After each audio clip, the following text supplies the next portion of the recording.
Hello बच्चों, चलिए प्रश्न को पढ़ते हैं। पृथ्वी के केंद्र में उपस्थित तत्व सामूहिक रूप से कहे जाते हैं।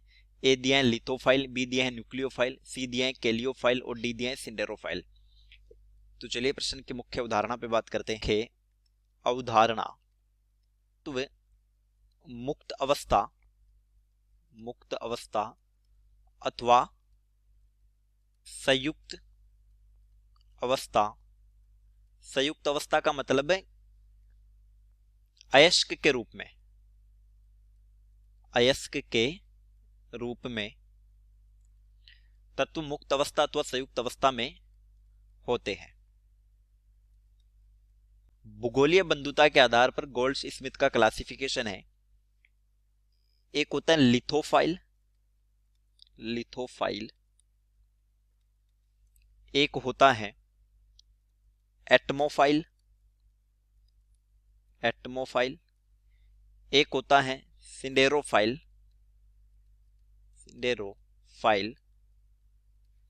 और एक होता है कैलियोफाइल। लिथोफाइल का मतलब होता है ऐसे तत्व जो सामूहिक रूप से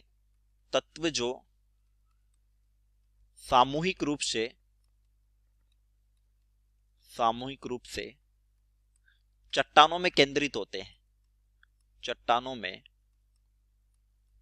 होते हैं, जैसे सिलिकेट्स के अंदर तो ये लिथोफाइल तत्व कहलाते हैं। एटमोफाइल का मतलब होता है जो वातावरण में गैसीय अवस्था में सांद्रित होते